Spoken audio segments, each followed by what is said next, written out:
So before we do start this video, I do want to speak about our sponsor for today, which will be the OneFootball app. If you guys want to find out where I do get my information regarding this game specifically between Barcelona and Espanyol, all of the information, all of the stats, all of the facts, all of the stories behind these two clubs, it can be found on the OneFootball app. And if you want to follow a certain club or a certain player that does not necessarily have to do with like Barcelona players or Barcelona as the club, if you want to follow Liverpool, Real Madrid, Manchester City, or like a player, right, to like Kylian Mbappe, Messi, Neymar, Cristiano Ronaldo, Phil Foden, again, the OneFootball app has all of the information regarding the latest updates in the world of football. It's a great and free entertaining app. If you guys want to download the OneFootball app, you can so by scanning the QR code that you do see here on the screen. But if you don't have a camera, you can also click on the link down below that's clickable. It'll take you straight to the app store. You download the OneFootball app, you set exactly who and what you do want to follow, and then you'll be set and done from there. It's a very easy process. Again, it's for free, and you guys will be informed immediately and live on your phone regarding your favorite clubs and your favorite players. So thank you OneFootball for supporting a content creator. But now let's go back into this video. All right, everybody, we are here. Barcelona will be hosting Espanyol tomorrow night. It's going to be a great game, a game that we have all been waiting for, because look, we have been waiting for Barcelona over the past 2 or 3 weeks. Yes, we saw the World Cup. Yes, it was a crazy World Cup. We are going to be having so many memories when it comes to this specific World Cup in Qatar,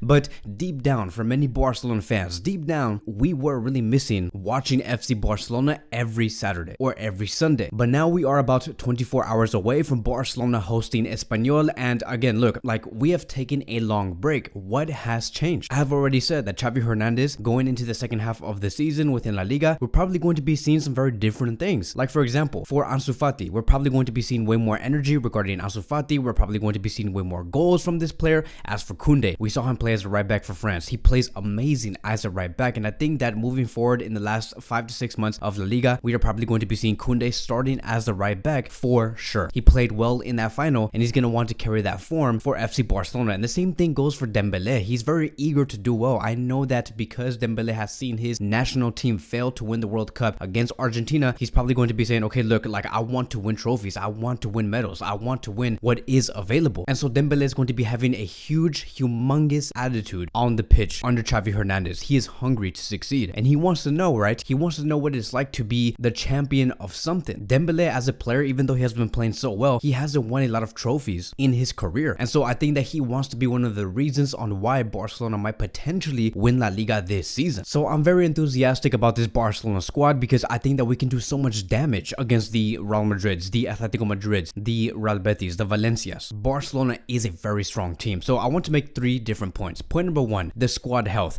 There is no injuries. Koundé has just returned like 2 days ago, and so Xavi is going to be having a lot of fun picking that starting 11. We're probably going to be placing the strongest possible 11 against Espanyol. Point number 2, let's have a reminder, right, where we came from and where we left off. We are currently at the top of the league table thanks to Rafinha and Frenkie de Jong's duo on the pitch. That long pass that Frenkie de Jong did display on the field, which went straight to Rafinha, and for Rafinha to score that golazo, that is the reason why Barcelona do have 3 to 4 more points over Real Madrid. And so Barcelona left on a good note when they did finish playing against Osasuna and went to the World Cup. Now I do think that Barcelona, the only thing they have to do, and this is going to be Xavi's responsibility, is to bring that same energy that we had against Osasuna and that same fire and transfer that to the next game, even though it has been like about 4 to 5 weeks later. Point number 3, Espanyol, right? We're not going to be just playing some random team in Spain. This is going to be a derby. I do expect this game to be very dirty because of how Espanyol likes to play, because of how much they hate FC Barcelona, because remember,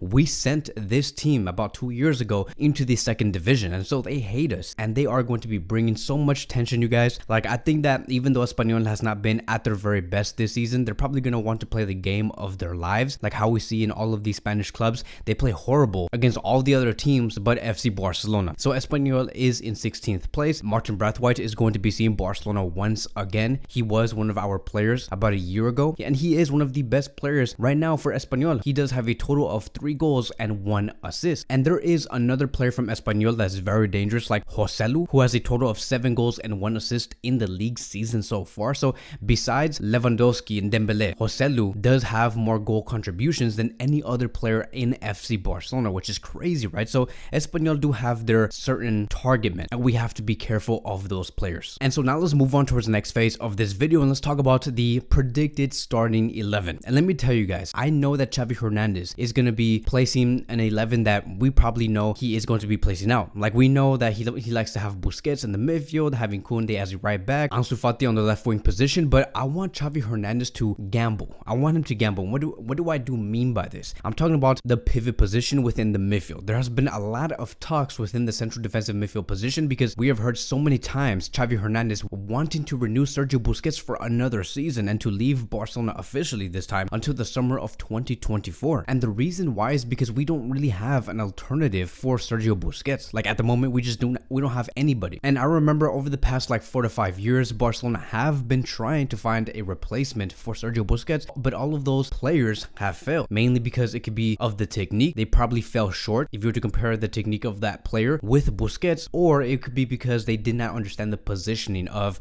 trying to play as a central defensive midfielder in FC Barcelona, because it is not easy. And Busquets is a master in positioning. He is a master in technique. And so Barcelona over the past few years were trying to find that player. But again, this is why I do say I want Xavi Hernandez to gamble for a bit, because the player who is capable to portray that technique on the pitch, understand the positioning of a pivot in the midfield, it is Frenkie de Jong. If we can see Frenkie de Jong in the pivot position with Gavi and Pedri, it's gonna work out. I want to see Xavi Hernandez do this, because look, if I'm seeing this club trying to renew Sergio Busquets, who's like 34 years old, you're telling us that you are worried because you don't have a replacement for Sergio Busquets. And if you're worried, then why not try to build a player that you currently do have in your squad right now? And that player could be Frenkie de Jong. Look at how he had an amazing World Cup a few weeks ago. I can definitely see Frenkie de Jong understanding what he needs to do in the midfield. He has already shown many times that he can play as a central defensive midfielder in FC Barcelona, which is going to lead us towards the overall starting 11. I do expect to see Ter Stegen in goal we're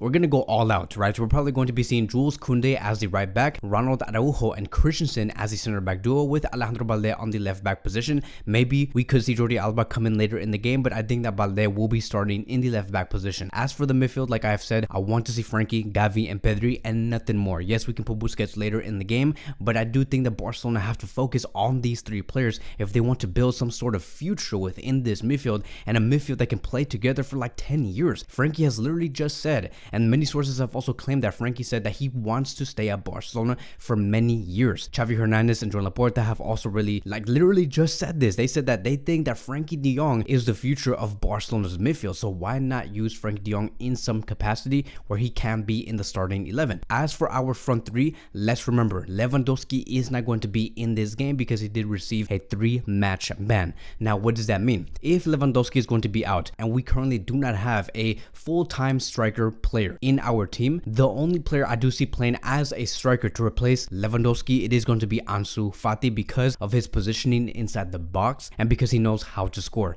When it comes to our wings, we should expect to see Rafinha on the right wing position. I do not see this player playing on the left wing because we all saw how that turned out a couple of months ago. Rafinha simply just does not work out on the left wing position. He's not efficient at all. So I would much rather have Dembele on the left wing with Rafinha on the right wing position. So that will be wrapping up today's video, and I will see you guys in the next one.